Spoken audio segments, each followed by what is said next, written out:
यानंतर मुंबई आणि पुण्यातल्या घडामोडींचा घेऊयात धावता आढावा। मध्य रेल्वेतील महिला वर्गाच्या डब्यामध्ये सीसीटीव्ही बसवण्यात येणार आहे। सध्या प्रथम वर्गाच्या महिला डब्यात सीसीटीव्ही बसवण्याचं काम सुरू आहे। सुरुवातीला 50 लोकलमधील महिला डब्यांमध्ये सीसीटीव्ही कॅमेरे बसवण्यात येतील। सीसीटीव्ही बसवण्यात आलेल्या 3 लोकल रुळावर धावत असल्याची माहिती मिळते आहे। तब्बल 5 वर्षांच्या प्रतीक्षेनंतर मध्य रेल्वेच्या मार्गावर नवी लोकल धावणार आहे। जानेवारी महिन्यातल्या पहिल्या आठवड्यात ही नवी ट्रेन प्रवाशांच्या सेवेत दाखल होणार आहे अशी माहिती मिळते। चेन्नईमध्ये ही नवी ट्रेन तयार झाली आहे। मुंबईतल्या प्लॅटफॉर्मची उंची योग्य नसल्यामुळे अनेक वेळा अपघात होतात। मात्र आता फलाटांची उंची वाढवण्याच्या कामाला सुरुवात झाली आहे। भाजपचे खासदार किरीट सोमय्या यांच्या हस्ते मुलुंड रेल्वे स्थानकातील फलाट क्रमांक 1 आणि 4 ची उंची वाढवण्याच्या कामाचा शुभारंभ करण्यात आला। मुलुंड पाठोपाठ भांडूप आणि घाटकोपर स्थानकातील फलाटांची उंची वाढवली जाणार आहे। 2017च्या दिवाळीपर्यंत मुंबईतील सर्व फलाटांची उंची वाढवली जाईल असं किरीट सोमय्या यांनी सांगितलं। पुण्याचे पालकमंत्री आणि अन्न नागरी पुरवठा मंत्री गिरीश बापट यांच्यावर टीका करताना शिवसेना नेते विजय शिवतारे यांची भाषा घसरली। गिरीश बापट यांना माज आणि चरबी आणि शिवसेना ती उतरवेल अशा शब्दात शिवतारेंनी बापटांवर टीका केली। पुणे मेट्रोच्या उद्घाटनाला जलसंधारण राज्यमंत्री विजय शिवतारे यांना निमंत्रण दिलं नव्हतं, त्यामुळे शिवतारे संतप्त झालेत।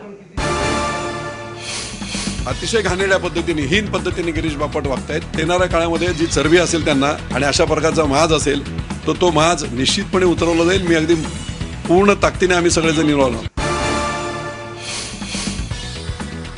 तुम्ही माझ्यासोबत असाल तर कुणाच्या बापाला घाबरत नाही असं म्हणत माजी उपमुख्यमंत्री अजित पवार यांनी राष्ट्रवादी सोडून जाणाऱ्यांना इशारा दिला। ते पिंपरीमध्ये विविध विकास कामाच्या उद्घाटन प्रसंगी बोलत होते। एकीकडे अजित पवार दमदाटीची भाषा करत असले तरी त्यांनी याच सभेमध्ये कानाला खडाही लावला। एकदा माझी जीभ घसरली होती, आता तोलून मापून बोलतोय असं सांगायला अजित पवार विसरले नाहीत।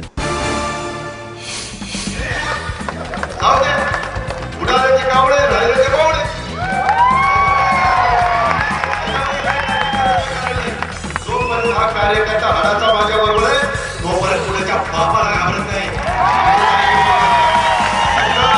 तुम्ही त्या ठिकाणी मनापासून सांगा की आमचा जॅकेटवाला एक खासदार आहे तिथं, ती जॅकेट दाढी पूर्ण घेतोय आणि त्याला तुमचा गड्याचा झिरो वाटलाय काय विचारतात बाबावरती वाढणार विचार करतो गड्याला।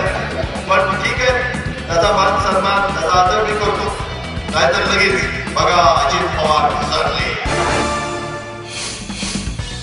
जे पंतप्रधान होण्याचं स्वप्न बघतात ते कधीच पंतप्रधान होत नाहीत असं म्हणत मुख्यमंत्री देवेंद्र फडणवीस यांनी शरद पवारांना टोला लगावला। मुंबईत ट्रान्सफॉर्म महाराष्ट्र कार्यक्रमाचं आयोजन करण्यात आलं होतं। याच कार्यक्रमाच्या उद्घाटन प्रसंगी मुख्यमंत्री देवेंद्र फडणवीस यांनी टोला हाणला। Those who have dreamed to become prime minister have never become prime minister. Look at Mr. Sharad Pawar, look at Mr. Mulayam Singh Yadav, look at Mr. Lalu Prasad Yadav. So I am better placed as a chief minister and happy. Mumbai महापालिका निवडणुकांच्या तोंडावर शिवसेना आणि भाजपमधील दूरी वाढत चालली आहे। उद्धव ठाकरेंनी समृद्धी महामार्ग प्रकरणी शेतकऱ्यांच्या पाठीशी असल्याचं सांगितल्यानंतर मुंबई भाजप अध्यक्ष आशिष शेलार यांनीही त्यांना उत्तर दिलं। काही जणांच्या सवयीचा गुण जात नाही असं म्हणत उद्धव ठाकरेंवर टीका केली। मुंबई महापालिका निवडणुकांच्या पार्श्वभूमीवर भाजपनं विकास निर्माण रथ तयार केलाय। मुख्यमंत्र्यांनी या विकास रथाचं उद्घाटन केलं। यावेळी आशिष शेलार बोलत होते, तर युवा सेनेचे अध्यक्ष आदित्य ठाकरेंनी शेलारांना प्रत्युत्तर दिलं। मी लहानपणी एक गोष्ट शिकलो की सवयीचा गुण हा काही असा सहजासहजी जात नाही आणि त्यामुळे प्रत्येकजण आपल्या सवयीप्रमाणे वागतात।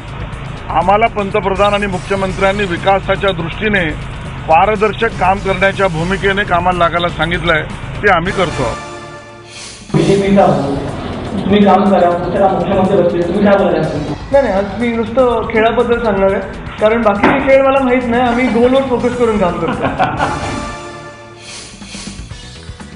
अवघ्या काही दिवसांवर आलेल्या पुणे महापालिका निवडणुकीचे पडघम वाजायला सुरुवात झाली। मेट्रोच्या उद्घाटनानंतर शहर भाजपनं आपला प्रारूप जाहीरनामा समोर आणलाय। पुणेकरांसाठी दळणवळणाच्या आधुनिक सोयींसोबतच कचऱ्याच्या विल्हेवाटीचं सोपं तंत्रज्ञान, स्पर्धा परीक्षा देणाऱ्या विद्यार्थ्यांसाठी बहुउद्देशीय केंद्र, प्रभागनिहाय अग्निशमन केंद्र अशा अनेक मुद्द्यांचा समावेश आहे। त्याचबरोबर बस खरेदी, BRT, रिंग रोड, उड्डाणपूल यांचा समावेश असलेल्या एकात्मिक वाहतूक आराखड्याचा समावेश देखील नेहमीप्रमाणे या सुद्धा जाहीरनाम्यात करण्यात आला आहे। ठाणे महापालिका कळवा खाडीच्या किनाऱ्यावरील झोपडपट्ट्या तोडणारे या संभाव्य कारवाईच्या निषेधार्थ कळव्यात मोर्चा काढण्यात आला होता। राष्ट्रवादीचे आमदार जितेंद्र आव्हाड यांच्या नेतृत्वात झोपडपट्टीतले रहिवासी रस्त्यावर उतरले होते। खाडीच्या किनाऱ्यावर असलेल्या झोपडपट्ट्या हटवल्या तर येथील सर्व रहिवासी निर्वासित होणार आहेत। त्यामुळे महापालिकेने ही कारवाई करू नये अशी मागणी या मोर्चाच्या माध्यमातून करण्यात आली। नवी मुंबईत बंदुकीचा धाक दाखवून सुनील पाटील नावाच्या बिल्डरला लुटण्यात आलं। नवी मुंबईच्या सेक्टर 11 मध्ये ही घटना घडली। घटनेच्या वेळी सुनील पाटील हे आपल्या कार्यालयात बसले होते। त्यावेळी फ्लॅट खरेदी करण्याच्या बहाण्याने लुटारूंनी पाटील यांच्या कार्यालयात प्रवेश केला। बंदुकीचा धाक दाखवून तिघांनी सुनील पाटील यांच्या अंगावरचे दागिने आणि त्यांच्याकडील असलेली रोकड लुटून नेली।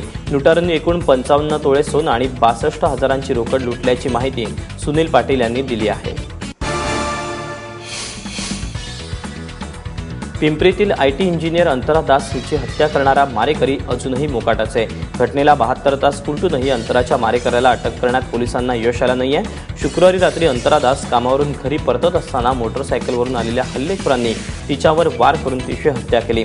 धक्कादायक बाब म्हणजे ज्या ठिकाणी अंतराची हत्या झाली तिथून पोलीस मदत केंद्र फक्त 10 सेकंदाच्या अंतरावर आहे। मात्र त्या मदत केंद्रावर कोणाचीच नियुक्ती नसते।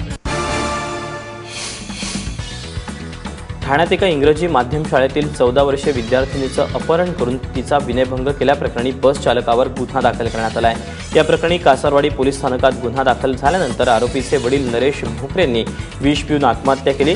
तक्रारदार मुलीच्या पालकांनी आरोपीचे वडील नरेश भोकरेंकडून पैशाची मागणी केल्यानं त्यांनी आत्महत्या केल्याचा आरोप कुटुंबियांकडून होतोय। आरोपीच्या वडिलांचा मृतदेह पोलीस ठाण्यात आणून मुलीच्या पालकांविरोधात गुन्हा दाखल करण्याची मागणी आरोपीच्या नातेवाईकांनी केली आहे।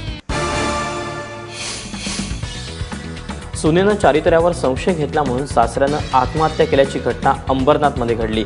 भास्करनगरमध्ये राहणारे बाबू शेख असं आत्महत्या करणाऱ्या इसमाचं नाव असून ते रिक्षा चालवायचे। धक्कादायक बाब म्हणजे आत्महत्येपूर्वी बाबू शेख यांनी सेल्फी व्हिडिओ रेकॉर्ड केला। सून हिना शेखला बाबू शेख यांच्या चारित्र्यावर संशय होता। त्यामुळे बाबू शेख अनेक दिवसांपासून मानसिक दडपणाखाली होते। अखेर त्यांनी गळफास लावून स्वतःचं जीवन संपवलं। दरम्यान सेल्फी व्हिडिओच्या आधारे पोलिसांनी सून हिना शेख, तिचे वडील आणि भावाविरोधात गुन्हा दाखल केला आहे। पुण्यातील केसनन गावात होणाऱ्या सनबर्न फेस्टिवल संदर्भात ग्रामस्थांनी तटस्थ भूमिका घेतल्याचं समजतंय। सनबर्न फेस्टिवलवर निर्णय घेण्यासाठी ग्रामसभेचं आयोजन करण्यात आलं होतं। मात्र ग्रामस्थांनी विरोधही दर्शवला नाही आणि पाठिंबाही दर्शवला नाहीये। हा फेस्टिवल म्हणजे न्यू इयर सेलिब्रेशन करण्यासाठी केली जाणारी जंगी पार्टी असते। या पार्टीमुळे संस्कृती भ्रष्ट होत असल्याचा आरोप करत हिंदुत्ववादी संघटनांनी सनबर्नला तीव्र विरोध केला आहे।